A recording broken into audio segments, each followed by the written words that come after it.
Hey everyone, what's up? This is Uri for Guerrilla Poker.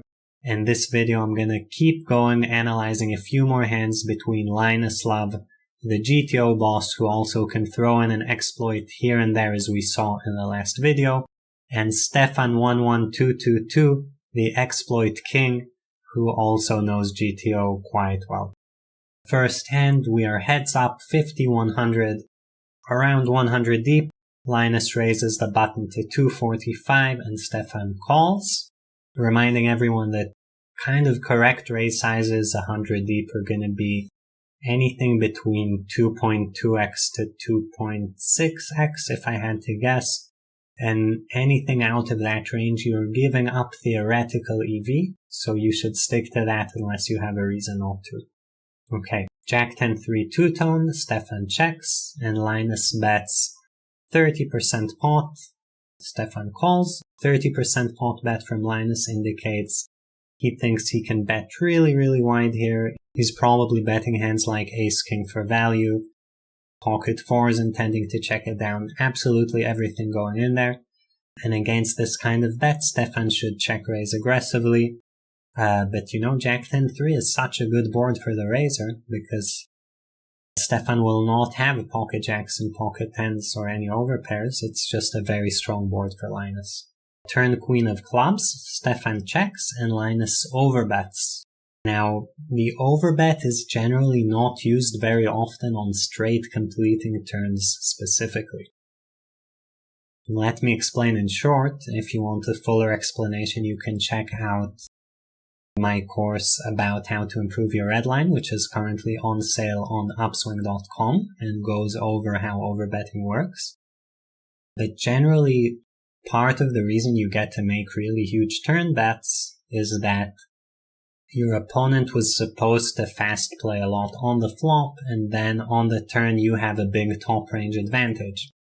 Now when straights come in, this stops being as true because things even out quite a lot. Cards that bring in straights also bring in multiple two pairs, and then overbets start making less sense and you tend to size down.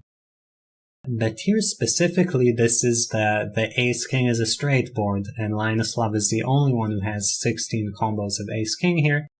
And then overbet makes perfect sense, and you could even have a bigger size if you want, and Stefan doesn't really have any nutted hands, and probably not much that can really fight back if you start shoveling in all the money. So Stefan calls, river 7 of clubs, backdoor flush comes in, Stefan donk bets all in for roughly 2.9x pot, almost 3x pot. This is a spot that's really tough in poker mentally. You need to immediately reevaluate the strength of your hand. Because if you had pocket queens or ace-king or king-9, you basically had the nuts. You might have even been thinking of shoving the river yourself. But when Stefan shoves here, what is the worst hand he's going to have for value to 3x pot shove into your range that contains every flush and 16 ace-king combos and 16 king-9 combos? I think the answer is clearly he has to have a flush or better, and there is no better. So Stefan is saying I either have a flush or I'm taking something like 10-9 with a club and turning it into a bluff. And when those are the two options, when you look at ace-king or king-9 or pocket queens, those hands all become pure bluff catchers. And rather than looking at the absolute value of your hand, which might have been the nuts on the turn, you now need to make bluff catching decisions, which are often related to blockers or to reads, but are generally not very lucrative situations to be in. So very important, and a big difference between the best players and everyone else is their ability to think on their feet and kind of let go of their absolute hand strength in situations like these. Realize that what might have been a value hand before is now a bluff catcher, and then treat the situation appropriately. Now, before we show the showdown, I'll put it out there that I do not think this is in any way a theoretical play to donk bet shove all in. I think Stefan should do this 0% of the time in theory.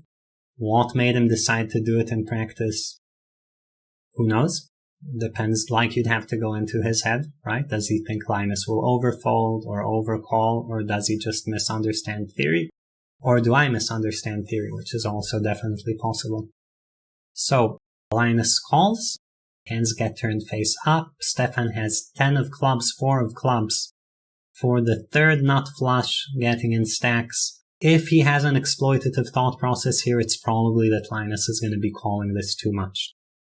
Llinus, on the other hand, shows down ace, king, no club, which, if you ask me, is not a GTO-approved call. The hand has no relevant removal effects. There are no clubs in the hand.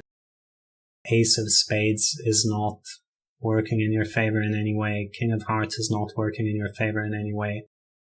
And Llinus gets here with all the flushes, but also all sorts of straights that have one club. Like, I would rather have 8-9 with a club, pocket 10s with a club, queen 10 with a club, all these kind of hands. I think all of these kind of hands seem like they would be higher EV than this. And it feels like maybe in the flow of the moment, Llinus could not make the adjustment that his beautiful ace-king nut straight was now just a bluff catcher and just threw in a tilted call. And maybe Stefan was taking advantage of this because he did go for a value and he probably got called too wide here. So, well played, Stefan. Okay. I'm going to throw in 2 more hands into the video. These are both short, simple hands, but still nice to see. So we're not going to delve too deep. Here this is button versus small blind. Llinus raises to 2.5x. Stefan 3-bets. Llinus calls.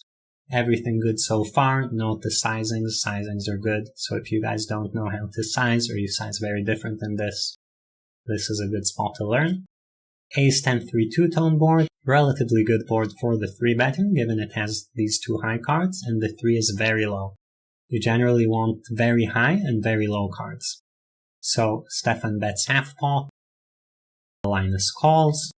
Here you should do an exercise of imagining the ranges, like what is Llinus calling a half pot bet with? What does he do with pocket 9s? What does he do with pocket 4s? What does he do with queen jack offsuit? And try to get a picture in your head of what's going on, because that's going to play into future streets. So turn 9 of hearts. Does Llinus have 9s? Does he have 10-9? Does he have queen jack? You guys can see how all these questions are very relevant. Does he have ace-9 offsuit due to pre-flop or not? Also very relevant. But yeah, Stefan bets smallish, indicating, he's probably betting a bit merged here, so not just ace-king plus. And this kind of bet, I guess, makes more sense because it kind of owns Llinus when Llinus has 10x or king, jack, king, queen. You really make those hands suffer with this bet. So Llinus min raises. Now min raise from Llinus is, saying I now have a range that beats your value bets for the small size. So somewhere between 2 pair plus, maybe ace queen plus, maybe ace jack plus. But something around that for value, and a smattering of bluffs. Okay, Stefan calls, saying, either he has a draw that's good enough to continue, or he is, bluff catching with a value hand or a trap, presumably. Okay, river 10 of hearts brings in the backdoor flush draw, and Stefan donk bets 2.7k into 11. Note there's only 4.5 behind total. It's a very weirdly sized donk bet, and the important thing here is to think, why would Stefan donk bet on the 10? Like, what changes on the 10? And basically what changes here is ace-9 and ace-3 get counterfeited. And I think that's the main thing. So Stefan donking here is saying, I think you have a lot of ace-9, ace-3, Mr. Llinuslove. And I don't want you to check those back for free because I have some ace-jacks, ace-queens here that want to go for value in this situation. I think flushes, he'd probably just shove. So yes, Stefan probably on something like ace-jack, ace-queen trying to squeeze in some value. Or like a queen-jack trying to sneak in a cheap bluff. Llinus shoves. For a little bit more, Stefan has to call this with almost every value hand. He gets to fold very little bit, but still gets to fold a bit. We see the hands. Llinuslove with a king, queen of hearts. So easy, pre-flop, defend, flop, call. turn choosing to min-raise this combo is not something I would personally have thought to do. It's kind of a cool hand to min-raise in that, it crushes all of Stefan's draws. It doesn't mind getting it in, but to me the natural play would have been always to just call. I would never have really considered min-raising this specific hand. The kind of cool thing that could happen is if you min-raise and Stefan shoves 7-8 of hearts or Jack-8 of hearts, and then you have him very, very dead. And yeah, river obviously flush, you shove over for a little bit more. Stefan, ace-jack of diamonds, so pre-flop, always 3-bet, half-pot flop makes sense, bet small turn makes sense. Calling the raise I think makes sense as well given the hand strength. And river donk bet again, I don't know if it's good or not, but I can definitely see what Stefan was thinking. So, last hand of the video. BVB Llinus versus Stefan again, 112 deep, and Llinus limps and Stefan checks. And here I want you guys to keep in mind, given this is a limped pot, there is the concept of SPR, stack to pot ratio. So in a BVB pot, there's 600 in the pot with 97 behind. In a 3-bet pot like the previous one, there's already 2.3k on the flop. In the hand, there's 9k behind, so 4.5x the pot behind. But in a limped pot here, there's 55x behind, so for stacks to go in here would require some special kind of situation. It actually happens a lot less often. So 10-8 a two-tone, Llinus half pots, Stefan raises, Llinus 3-bets, Stefan 4-bets, and Llinus calls, and already we can see a big pot starting to brew. If you think about the ranges, value range for both players at this point should be good trips or better. So ace-8, king-8, I don't know if queen-8 makes it in. Llinus could have pocket 10s or 10-8, Stefan as well, so boats. And then both players get to have some bluffs. Maybe Llinus can do this with some overpairs, I'm not sure though. But bluffs, combo draws, flush draws, open-enders. All those hands potentially still part of the ranges. So turn ace of clubs, flush draws all came in. And Llinus decides to donk bet. Now this donk bet, what is this saying, right?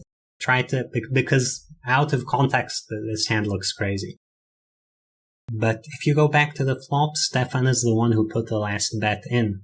So presumably Stefan is the one who has trips, and Llinus is the one who has the flush draws, right? Because Stefan 4-bet and Llinus just called. And now the flush comes in and Llinus donk bets, and he's saying, Stefan, I have a flush, your trips are in trouble. One issue with this, it's specifically the ace of clubs.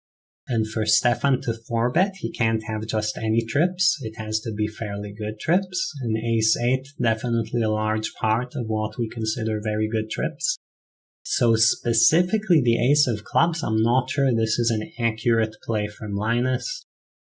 Again, if you ask me, these guys are both deep in unstudied Wild West territory here. Even guys as good as these are going to be winging it in these kind of situations where, 4-bet pot, paired board, flush on the turn, all in a limped pot. Like I said, 4-bet on the flop, really crazy stuff. Donk bet on the turn, which is, the beauty of poker, that even the top two in the world have spots where you can tell just by the spot they don't know what's going on accurately. They are just using their brains the best they can. So Llinus donk bet small, Stefan raises here, and again, if you ask me, this raise in terms of the story that's being told, Stefan is now saying, look Llinus, I'm not afraid of a flush, so I have a boat or the nut flush or a bluff, right? Always assume there's or a bluff there, but a boat or the nut flush. You donk betting on the flush doesn't scare me.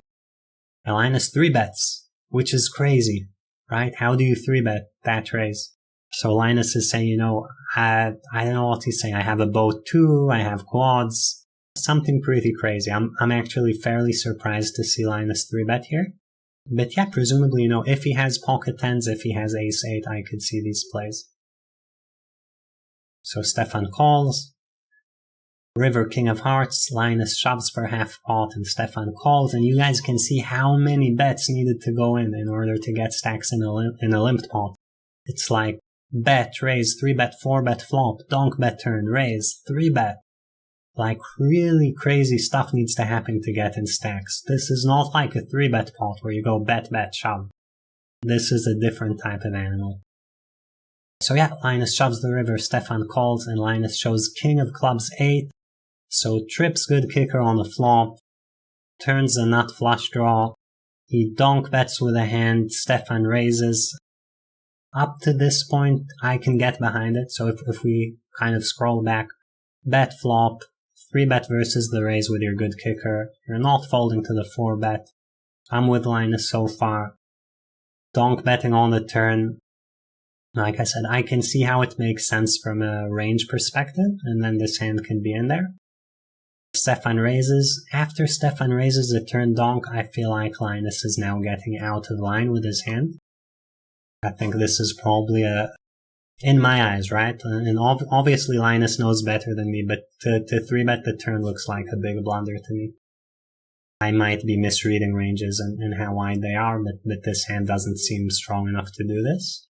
But yeah, Stefan calls, and then, river, you have a boat. So by the river, this seems okay. I guess I'm still not the biggest fan, because you block the nut flush, so what's Llinus hoping Stefan has a worse flush somehow? I guess he might. Not sure about river.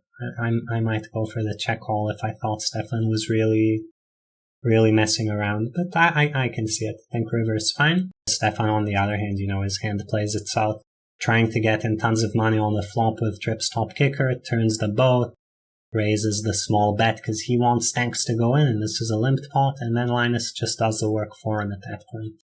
So yeah, pretty cool hand. Stacks flying. Like you guys can see, it's a lot more difficult to get them in these kind of situations, but these guys still managed. That's it for this one. If you liked the video, like and subscribe to the channel, and I'll see you guys next time.